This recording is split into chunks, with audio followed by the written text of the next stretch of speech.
आर्या श्रीमती दुलारी Singh college के YouTube channel पर आप सभी लोगों का बहुत बहुत स्वागत है। बीएड सेकेंड सेमेस्टर के यह गणित विषय का लेक्चर, जिसमें आज हम लोग अपने 8वें पाठ के दूसरे भाग के बारे में पढ़ेंगे। पहले भाग में हम लोग अंकगणित के क्या उद्देश्य हैं, अंकगणित में अभ्यास का क्या स्थान है, इन सारी बातों को हम लोग अध्ययन किए हैं। इस दूसरे भाग में आज हम लोग गणित की जो मौखिक क्रियाओं का पाठन होता है, अर्थात अंकगणित की मौखिक क्रियाओं का पाठन के बारे में आज हम लोग पढ़ेंगे। चलिए आज हम लोग अपना शुरू करते हैं आज का सिलसिला कि गणित में कुछ मौखिक क्रियाओं का पाठन किस प्रकार से होता है, या आप अंकगणित पढ़ा रहे हैं तो उसमें गणित क्रियाओं का पाठन किस प्रकार होना चाहिए, इन सारी बातों को हम लोग इस वीडियो में सीखते हैं। तो चलिए शुरू करते हैं हम लोग। तो देखिए मौखिक क्रियाओं का पाठन, तो जैसा कि आप जानते हैं कि हमारा जो अंकगणित है, अंकगणित में अंकों का ही ज्ञान आधारभूत एक प्रक्रिया है। चूँकि अंकगणित अंकों का ही एक समूह होता है, इसमें हम अंकों के बारे में अध्ययन करते हैं। इस तरीके से आप कह सकते हैं कि अंकगणित में अंकों का ज्ञान एक आधारभूत प्रक्रिया है। इसके ज्ञान में वस्तुओं का प्रयोग होना अधिक आवश्यक होता है। जैसे बालक को अपने खेलने की वस्तुओं के प्रयोग से, यदि बालक कोई खेल खेल रहा है तो उसे खेलने की वस्तुओं के प्रयोग से ही उसे अंकों का ज्ञान कराना चाहिए, जिससे उसे अधिक लाभ हो और वह अंकों के बारे में खेल खेल में ही सीखें। इसके ज्ञान में किसी तरह का रटाव नहीं होना चाहिए।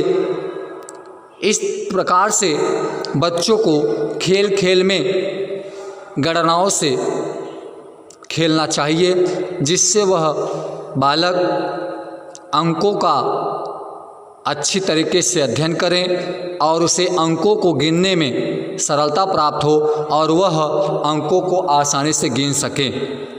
साथ में उसको इस प्रकार सिखाएं कि वह उसे रटे न, और वह उसे ज़्यादा से ज़्यादा तरीके से समझ सके। तो अंक ज्ञान में निम्न क्रम से पढ़ना चाहिए। अंक ज्ञान में अर्थात अंकगणित में कुछ हमारे क्रम होते हैं, उन्हीं क्रम से हमें बच्चों को अध्ययन कराना चाहिए।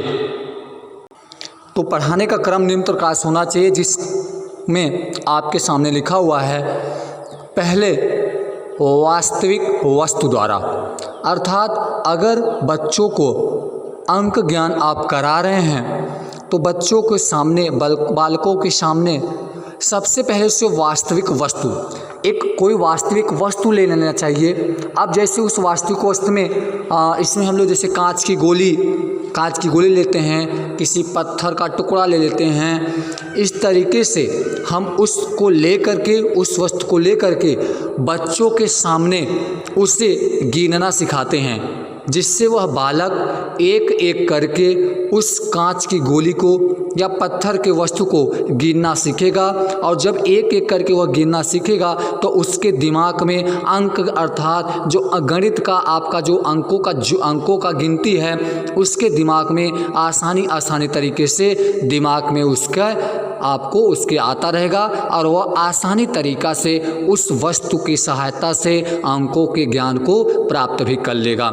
इस तरीके से सबसे पहला आपको पॉइंट होना चाहिए, बच्चों को रटाना नहीं चाहिए। बच्चों को इस प्रकार से वस्तुओं की सहायता से, खेल खेल की सहायता से इस प्रकार से उसको ज्ञान किया जाए कि वह अंकों को आसानी से और उसी खेल खेल में अंक को गिनना सीख जाए। तो पहला आपका रहा वास्तविक वस्तु द्वारा, मतलब इसमें हम किसी वस्तु को लेकर के या किसी कागज़ के टुकड़े को लेकर के या कांच के टुकड़े को या किसी पत्थर के टुकड़े, छोटे छोटे टुकड़ों को लेकर के उसकी सहायता से हम बच्चों को गिनना सिखाते हैं। दूसरा आपका रहा कि तस्वीर द्वारा, जैसे आप क्या किया, किसी वास्तविक वायु के स्थान पर जैसे आप किसी चित्र गिनने के ज्ञान में प्रयोग किया जाना चाहिए। जैसे बच्चों के सामने आप बच्चों को पढ़ा रहे हैं तो बच्चों के सामने 5-7 तरीके से चित्र रख देना चाहिए और उस चित्र को रख करके उस बच्चे से चित्र के बारे में उसे गिनने को कहा जाए। तो वह जब बच्चा चित्र के बारे में गिनेगा तो आसानी से उसके मन में, उसके दिमाग में उस चित्र को गिनने की सहायता से उसके मन में अंकों का ज्ञान भी आ जाएगा और वह अंकों को भी आसानी तरीके से सीख जाएगा। तो तीसरा आपका रहा बिना वस्तु द्वारा, जब इस तरीके से सीख जाए तो आप क्या करिए, उसके बाद धीरे धीरे उसको आप वास्तविक वस्तु को फिर हटा दीजिए, फिर तस्वीर को भी ना कीजिए। अब इसमें बिना वस्तु द्वारा आप इसमें क्या कीजिए कि इस विधि में हम लोग क्या करते हैं कि कोई वस्तु को नहीं रखते हैं। इस स्थिति में बालक को वस्तु की अनुपस्थिति में ही अंकों का ज्ञान और उनको गिनने के लिए ज्ञान कराया जाता है। जब वह 4 के अंकों का प्रयोग करता है तो वह 4 अंक के बारे में ही समझ जाता है, 4 अंक के बारे में ही समझ जाता है। 4 के चिन्ह का 4 के प्रत्यक्ष से संबंध होना ही वस्तु की अनुपस्थिति में अंक का ज्ञान करना कहलाता है। मतलब ये है कि जैसे आपने 4 का चिन्ह कि प्रत्यक्ष संबंध से अब उस बालक को 4 के चिन्ह से अगर उसका प्रत्यक्ष संबंध जोड़ दें, प्रत्यक्ष उसका संबंध करा दें तो वस्तुओं की अनुपस्थिति में भी वह अंकों के ज्ञान को आसानी से प्राप्त कर लेगा और वह बहुत ही सरल तरीके से अंकों के ज्ञान को आपस में सीख भी जाएगा और वह आसानी से अंकों का अध्ययन करने लगेगा। इसमें हम लोग कुछ अब उसके बाद जब बालक को अंकों का ज्ञान हो जाए तो उस बालक को धीरे धीरे अब जोड़ सिखाना चाहिए। अर्थात अगले स्टेप में हम लोग बच्चों को अब जोड़ सिखाना सीखते हैं। जोड़ प्रारंभ करने के पहले आप अंक का ज्ञान आसानी से करा दिए होंगे। तो जोड़ जब भी करने से पहले अंक गिनने की क्षमता का पूर्ण विकास होना चाहिए। जब आप बच्चों के सामने जोड़ सिखा रहे हैं तो बच्चों को सर्वप्रथम उनको अंकों के बारे में अच्छे से बता देना चाहिए, जिससे उनका पूरी तरह से विकास हो जाए उन अंकों को जोड़ने में। जब बालक स्वयं जोड़ने की आवश्यकता समझें तो उनको अंकों के आधारभूत संबंध समझने का अवकाश देना चाहिए और अंकों के समन्वय को पढ़ाने में निम्न बातों का ध्यान होना चाहिए। जैसे संबंध को 2 भागों बांटा गया। प्रथम वह जिसमें 10 या उसके नीचे के अंक हैं और दूसरा वह जिसमें 10 के ऊपर अंक सम्मिलित किए गए हैं। संबंधों के पढ़ाने में सरल अंक पहले तथा कठिन अंक बाद में आना चाहिए। जैसे 7 को 1 में जोड़ना है तो उसको हम 7 + 1 लिखने के बजाय 1 + 7 लिखना चाहिए। जोड़ में दोनों दिशाओं में अभ्यास कराना चाहिए। बच्चों को 1 धन 7 और 7 धन 1 दोनों का अध्ययन आसानी से और सरल भाषा में कराना चाहिए, जिससे वह बालक जोड़ की दोनों दिशाओं में जोड़ को सीखे। पहले उस बालक को जब भी जोड़ कराएं तो पहले बालक को एक एक अंक का जोड़ सिखाएं। उसके बाद जब वह एक अंक के जोड़ को पूरी तरह से सीख जाएं तो उसे धीरे धीरे 2 अंक, इस तरीके से जब वो सीख जाएं तो 3 अंक, फिर ऐसे ऐसे धीरे धीरे करके उस बालक को कठिन जोड़ की तरफ ले जाते हैं। अगला हमारा रहा घटाना।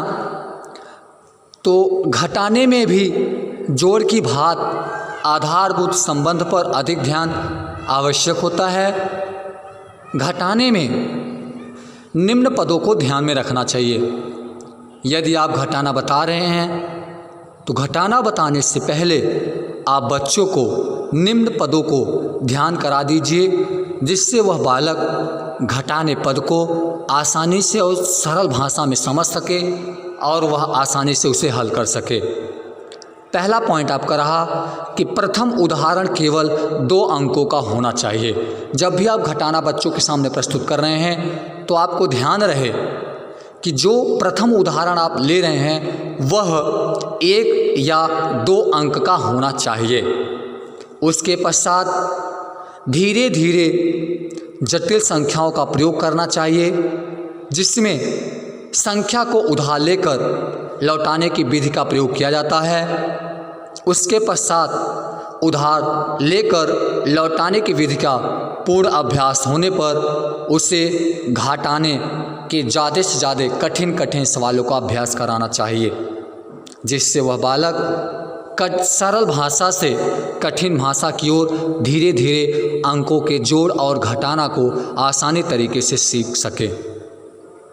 जैसे आपके सामने हमने उदाहरण लिखा हुआ है, 523 में 257 को हमें घटाना है, तो हमें बच्चों के सामने 527 में 257 को डायरेक्ट नहीं घटा देना चाहिए। बच्चों को हमें उसे जोड़ की तरीके से समझाना चाहिए। जैसे यहाँ पर हमने लिखा 523 को पहले हम इसे 500, फिर 23 को 20 और 3, इसे हम पहले विस्तार रूप में लिखें। और विस्तार रूप में लिखने के पश्चात जैसे 257 है तो 257 को हमने विस्तार रूप में लिखा 200 + 50 + 7।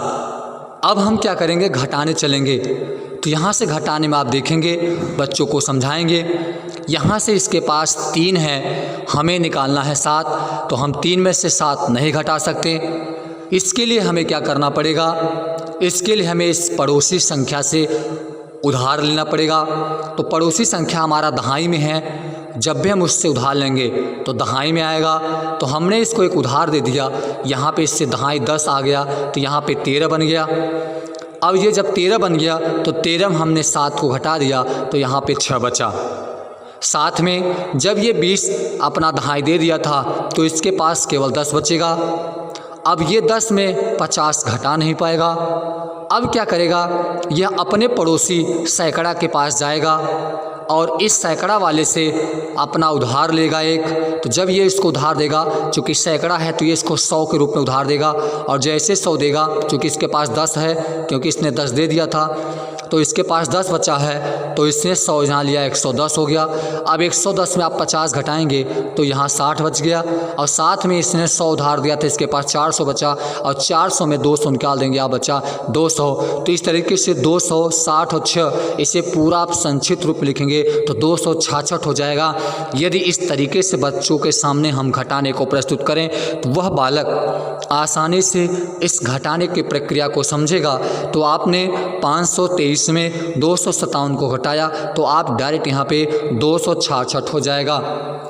तो इस तरीके से बच्चों को सरल भाषा में घटाना या जोड़ की प्रक्रिया जब भी समझाएं तो उसे सरल से सरल भाषा में समझाएं, जिससे वह बालक आसानी से उस घटाने की प्रक्रिया को या जोड़ की प्रक्रिया को आसानी तरीके से सीख सके, और फिर ज़्यादा से ज़्यादा उसे अभ्यास कराना चाहिए जब तक कि वह पूरी तरीके से उस घटाना से संबंधित बातों को अच्छी तरीके से न सीख जाएं।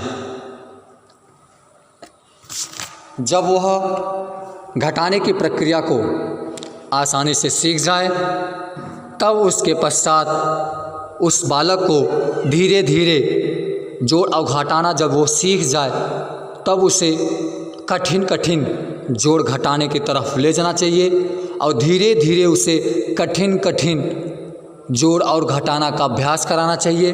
जब वो कठिन से कठिन जोड़ घटाना को अच्छे तरीके से हल करना सीख जाएं, तब उसके पश्चात उस बालक को गुणा की तरफ बढ़ाते हैं। आइए सीख लेते हैं गुणा के बारे में। गुणा हम लोग गुणा करने में कौन से पद का महत्व है, गुणा पढ़ाते समय बच्चों को किस तरीके से पढ़ाना चाहिए। तो जब भी बच्चों के सामने गुणा की क्रिया को सिखाया जाए तो सर्वप्रथम बच्चों को गुणा का क्या अर्थ होता है, हम गुणा क्यों करते हैं, इन सारी बातों को पहले अध्ययन कराएं, गुणा का परिभाषा बताएं। उसके पश्चात जब बालक को गुणा का अर्थ समझ में आ जाए तब उसके पश्चात गुणा करने के निम्न पदों को अपनाना चाहिए, जिसमें आपका पहला पद रहेगा। यदि आप बच्चों के सामने गुणा की क्रिया को संपन्न कर रहे हैं, सबसे पहले प्रारंभ में साधारण और सरल संख्याओं का गुणा पढ़ाना चाहिए। इस प्रकार के गुणा करने में केवल बच्चों के सामने एक अंक का गुणा बताना चाहिए। तब उसके पश्चात जब वह एक अंक के गुणा को सीख जाएं, तत्पश्चात बालक को हासिल करके गुणा बताएं। जब वह एक अंक के हासिल को गुणा करना सीख जाएं, तब उसके पश्चात दो दो संख्याओं को लेकर सरल गुणा करके समझाएं और उसमें भी हासिल के क्रिया को समझाएं। जब वह इसको अच्छी तरीके से सीख जाए, तत्पश्चात अंत में जटिल रूप में संख्याओं से गुणा कराना चाहिए, जिससे बालक को कठिन गुणा को भी हल करने में आसानी हो। इसके लिए उसे सरल सरल तरीके से समझाना चाहिए। बालक को यह भी ज्ञात होना चाहिए कि गुणा सरल रूप में बदला जा सकता है। यदि गुणा करने वाली संख्या को दो भागों में बांट दें, जैसे 23 से गुणा करने में उसको दो खंड 2, 20, 3 हो सकते हैं। 20 और 3 से अलग अलग गुणा करके जोड़ने से वही गुणनफल आता है जो 23 से गुणा करने पर प्राप्त होता है। विद्यार्थी को स्वयं अपने पहाड़े के पैमाने तैयार करने चाहिए। इनके लिए तैयार करने में छोटे छोटे दाने या कांच के टुकड़े या लकड़ी के टुकड़े आदि खेल सामग्री का प्रयोग कर लेना चाहिए। इन तैयार करने के अतिरिक्त इनके प्रयोग में भी लाना चाहिए। अभ्यास द्वारा ये पैमाने याद कर लिए जाते हैं।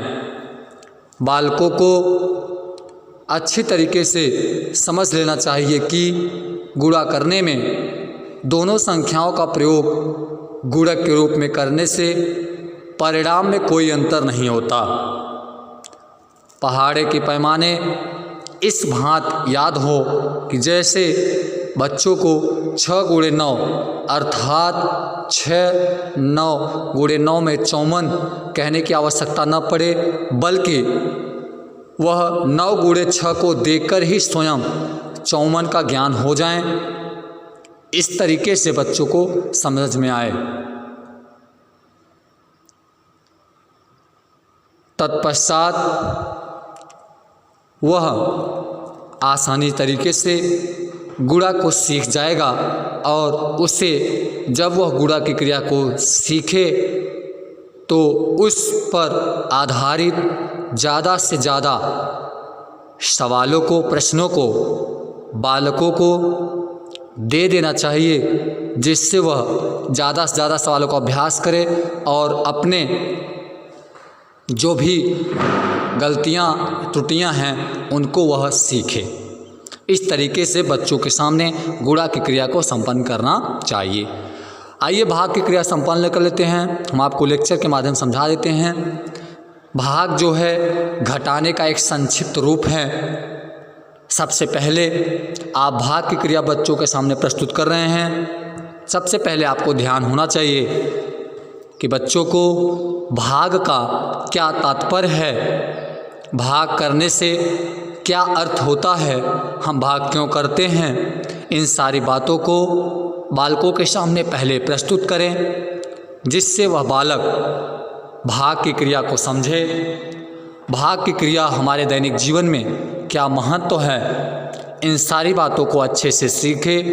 तब उसके पश्चात बालक को भाग की क्रिया कराएं।